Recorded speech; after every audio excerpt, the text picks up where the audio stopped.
Well, a changing of the guard of sorts at the ports of Indiana as Rich Cooper is retiring after 16 years at the ports of Indiana, 13 as CEO. He'll be succeeded by Vanta E, who comes directly to Indiana from the Duluth Seaway Port Authority. I'm pleased to have both with me now in Studio I. Gentlemen, welcome.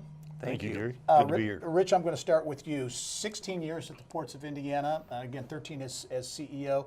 Your tenure has been marked by some pretty phenomenal growth. Talk about these last 13 years as CEO leading the ports of Indiana. Gary, I can't believe it's 13 years. It's gone by so fast. During that 13-year period, really proud of the growth that we've experienced, and I'll tell you, that's a result of working with some awfully good people, very professional staff, a board of directors that you couldn't ask for better people, in world-class companies at our ports who've grown their businesses. That's helped us, that's allowed us to grow our business right alongside them.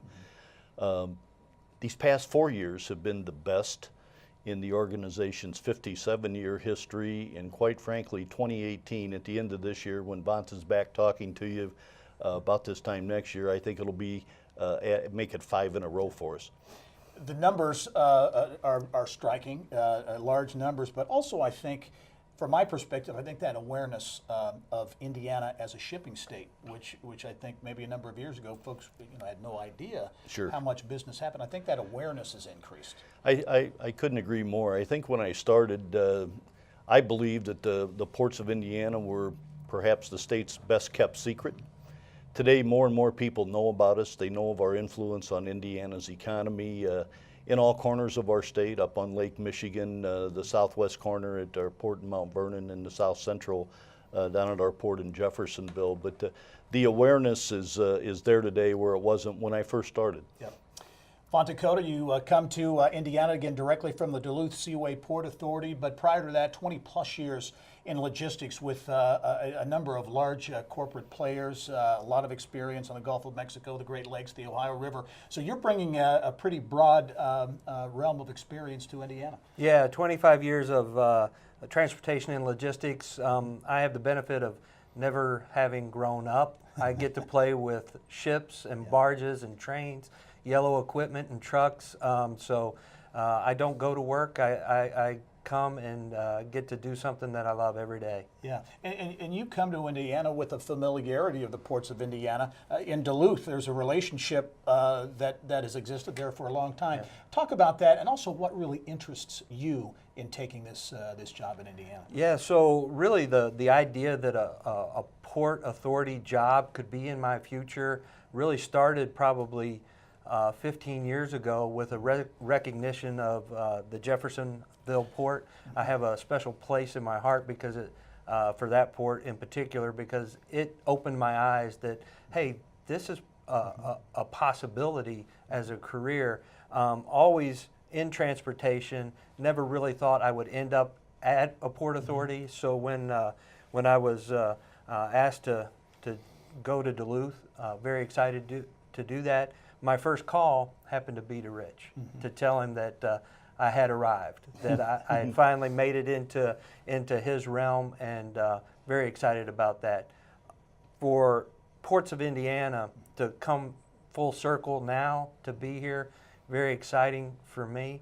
The last 15 years, I've watched the port from afar, the growth, the success, the last 4 years, and Rich knows this because every success, I would email him and say, congratulations on this event or that event. And really the last 4, it's been fast and furious for him because the success has just been so great. Yeah. What, in your view, as you look at your vision for the ports of Indiana, is there on a growth trajectory, talk and plans for a 4th port now as well? As you look at the opportunities here, where do you see some maybe key priority areas?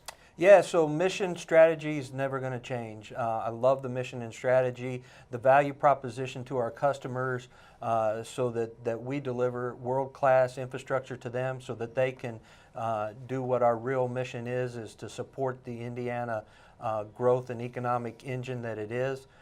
So really no change from that perspective. That's where I want to continue to grow.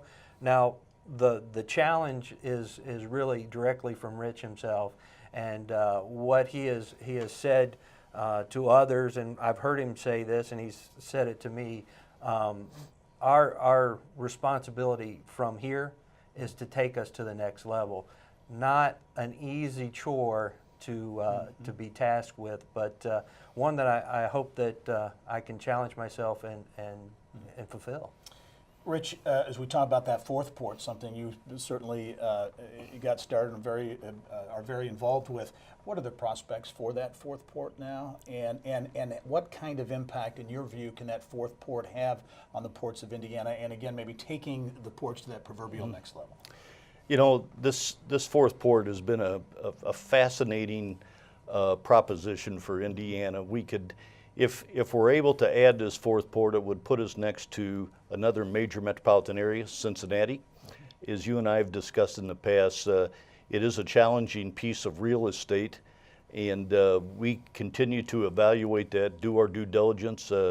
Gary, I think we got 15 or 16 consultants, and I mean at the highest levels, studying this thing with us. And so far, today I'd have to say there's no showstoppers. We're continuing to study and hopeful we'll bring this to a successful conclusion here before too long. And again, Vanta, in terms of that fourth port, how do you see that playing into that, getting again, as you say, that that next level, getting that attained? Yeah, it would be a great opportunity, and we're up to our elbows in due diligence. I think Rich may have left off a couple of consultants that we have. I think we got a couple more running around today, but we're very excited to run this to ground and proof the concept. I think it would be a tremendous asset to the state. All of our ports have delivered up an economic benefit, $7.8 billion in economic benefit, over 600,000 jobs supported by our ports. So obviously we could continue that growth with another asset. Okay, you're beginning your new role July 1, I Yes. believe. Rich, you're going to stay on to ensure that smooth transition? I am. I'll be here for the rest of the year at our board's beck and call, at Vanta's beck and call, and continue to help. We've got a lot of unfinished business, and Vanta and I together, I think working together, we want to bring some. We've got our eyes set on some new business in addition to this fourth port proposition that you're talking about. You know, Gary, we've got we won about $40 million in federal grants over these last few years. We're going to be investing $40 more million in these ports over the next few years, and it begins this year. So we've got an undaunting task in front of us, but certainly a staff that's up to our mission, and we're gonna get that done. Well, a big change at the ports of Indiana, also continued growth as well. Rich Cooper, the outgoing CEO of the ports of Indiana, Vanta Coda, the incoming CEO, effective July 1. Thank you, gentlemen, for being here. We look forward to talking to you in the future. Thank you for having us. All right.